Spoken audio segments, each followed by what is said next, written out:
you ever had a moment where everything, your school, home, friendship, expectations, and your own thoughts all piled up at once? And your brain just got froze. Not sad, not angry, just struck. Like too many tabs open and the whole system just crashed. Well, that feeling has a name. It's called overwhelm. And today I'm going to give you the exact toolkit to shut down that chaos and get yourself back into it. Here's what nobody tells you about feeling overwhelmed. It's not a sign that you are weak. It's not a sign that you can't handle things. It's a sign that you are a human being whose nervous system is doing exactly what it was designed to when it detects too much at once. So, your brain is not broken, relax. It's just overloaded, and an overloaded brain needs a specific kind of help, not more pressure, not more pushing through, a systematic, deliberate way to come back to calm. That is what we are learning today.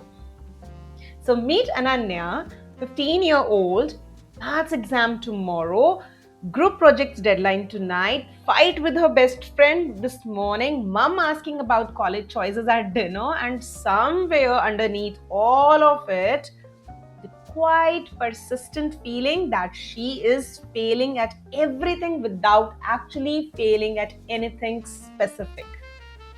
She sat down at her desk at 7 p.m. to study. She opened her book, and 40 minutes later, she was still staring at the same page. She hadn't read a single word.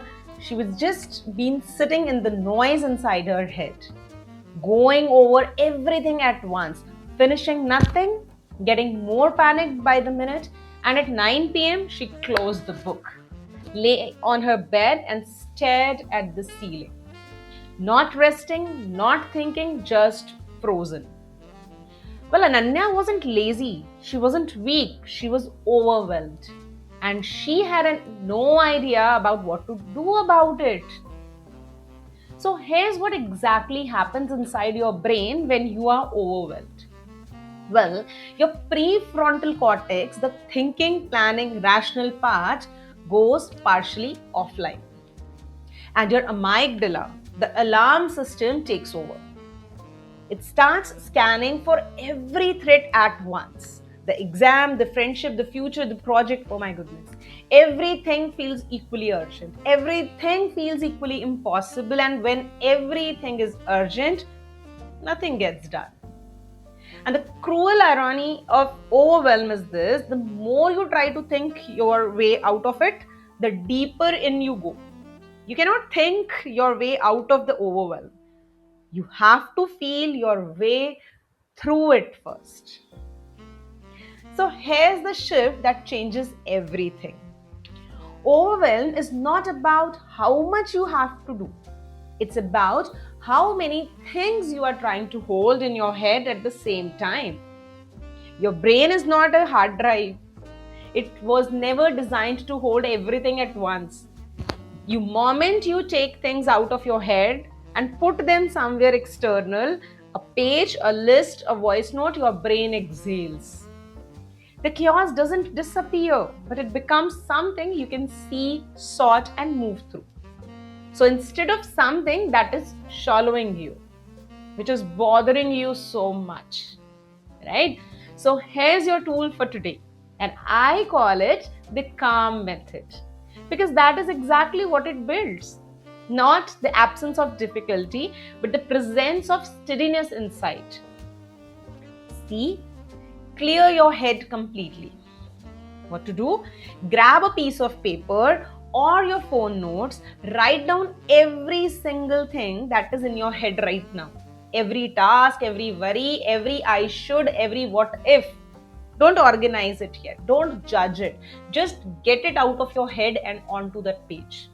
All of it, all of it. This is one step alone will make you feel 10 times lighter, because your brain was never meant to be a storage unit. So let the paper be, no? A.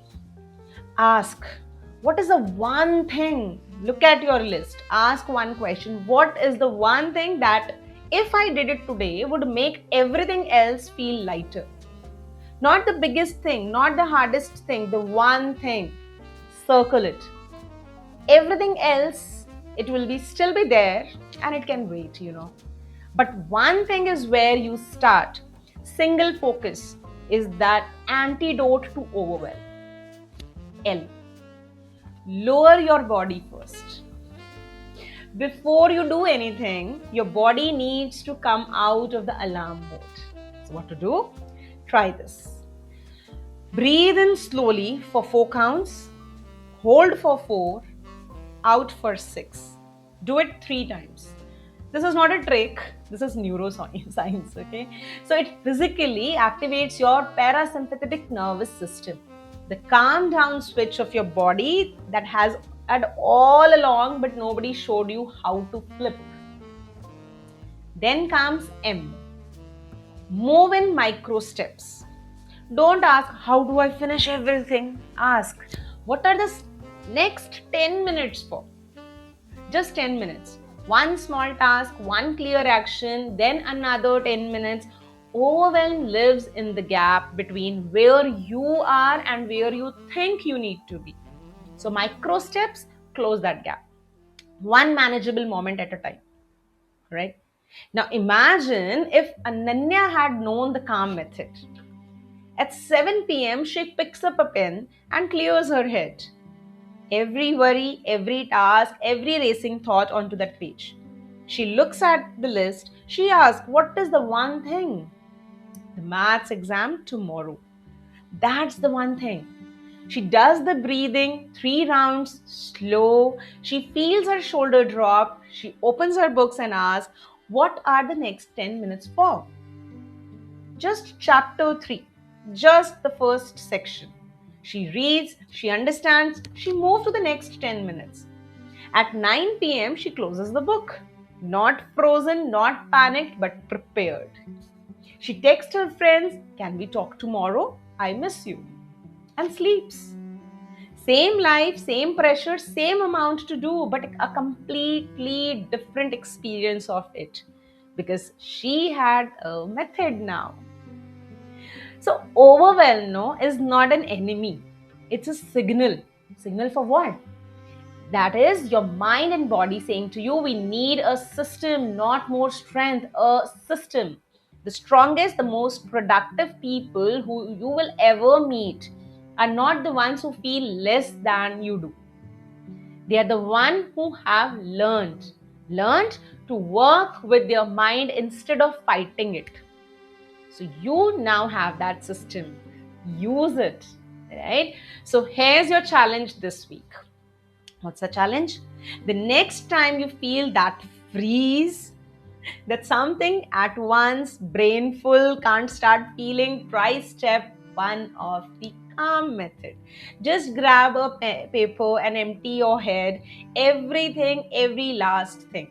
Then come back here and tell me in the comments. The one thing that's been living in my head rent free is no judgment, no shame, just honesty. Because naming what's overwhelming you is the first step to making it smaller. And yeah, hit that subscribe button because the next week we are talking about something that every single person in your life needs from you and you need from them. And most people are shockingly bad at it. How to truly listen. Not just hear, listen. That one will change every relationship you have.